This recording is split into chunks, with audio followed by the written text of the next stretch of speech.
మెదక్ జిల్లా చిలప్చేడ్ మండలం చిట్లూరు గ్రామంలో శుక్రవారం రాత్రి మెదక్ పోలీసు బృందం వారిచే కళా బృందం ఆధ్వర్యంలో సైబర్ నేరాల అవగాహన గురించి పోలీసు బృందం గ్రామంలో పర్యటించి ప్రజలకు అవగాహన కల్పించారు. ఎవరికైనా అపరిచిత వ్యక్తులకు ఓటీపీ నెంబర్ చెప్పకూడదని, ఎవరైనా ఏ కంపెనీ నుంచి అయినా మీకు ఆఫర్ వచ్చింది, ఫోన్ నెంబర్ చెప్పండి, ఓటీపీ చెప్పండి అని సైబర్ నేరగాలు చెప్తుంటారని, అలాంటి వారిని పట్టించుకోవద్దని, అదేవిధంగా చిన్నపిల్లలకు ఫోన్లు ఇవ్వకూడదని అవగాహన కల్పించారు. అంతేకాకుండా బైక్ పైన వెళ్లేటప్పుడు తప్పకుండా హెల్మెట్ ధరించాలని, చిన్నపిల్లలకు బైక్ డ్రైవింగ్ ఇవ్వకూడదని సలహాలు సూచనలు ఇవ్వడం జరిగింది. ఈ కార్యక్రమంలో చిలప్చేడ్ ఎస్ఐ యాదగిరితో పాటు ఎంపీటీసీ సుభాష్ రెడ్డి, గ్రామ పెద్దలు విఠల్ రెడ్డి, వెంకటరెడ్డి, భూమయ్య, అఖిల్, వెంకటాచలం, సత్యం, రాములు, గ్రామ ప్రజలు పాల్గొన్నారు. నువ్వు ఖచ్చితంగా నీ చేతుల్లో ఉండాలి. నీ ఫోను నంబర్ కొట్టి స్పీకర్ ఆన్ చేసి నీ ఫోన్ చేతి పట్టుకొని ఆ మాటలు భయం చెప్పాలి. అంతేగాని సెల్ ఫోన్ ఇంకోనికి ఇవ్వద్దు.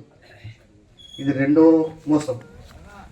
ఇంకో చెప్తున్నావు, ఉదాహరణ తిరుపతికి పోతావు, లేక షిరిడికి పోతావు, కాళహస్తికి పోతావు, శ్రీశైలం పోతావు, పెద్ద పెద్ద నగరాల్లో పోయినప్పుడు బస్ స్టాండ్లలో హాల్ ఉంటుంది, పెద్దగా వెయిటింగ్ హాల్. బస్సులు తాగంగానే ఆ దగ్గర పోయి టిఫిన్ కానీ అనగానే తిండిపోతారు. 5 గంటల పులాగా తినరండి, టైం ఉందని చెప్తాడు డ్రైవర్. మనం అటు పోయి అది కొనుక్కొని ఇది కొనుక్కొని, లేక లెట్రిన్ పోతాం, లేక పాస్ పోతాం, అటు పోతే అలా కొన్ని హాళ్ళల్లో చార్జర్లు కొన్ని పెట్టే ఉంటాయి. ఆల్రెడీ ఎక్స్ట్రా చార్జర్లు కొన్ని పెట్టే ఉంటాయి. మనం దూరంకి వెళ్ళిపోతాం కాబట్టి మనకు ఛార్జింగ్ ఉంటుంది కాబట్టి దిగిపోతుంది.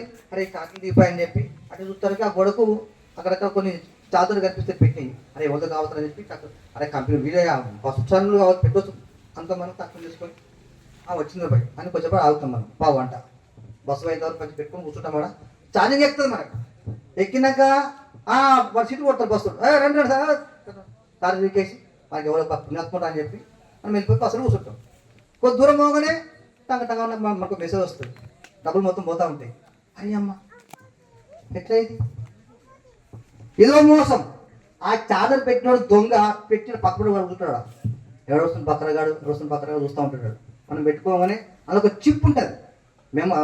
చార్జర్లో ఒక చిప్, మన మెమరీ కార్డులాగా చిప్ వేసి పెడతాడు.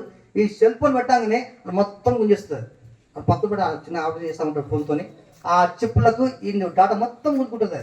వీడు పీకేసి పోయిన తర్వాత చక్కగా దాన్ని తీసుకొని కంప్యూటర్ ఆ చిప్ పెట్టేసి ఓపెన్ చేస్తే అంతగా అనిపిస్తుంది అద్దంలాగా. ఇష్టమైన పని చేసుకోవచ్చు వాడు.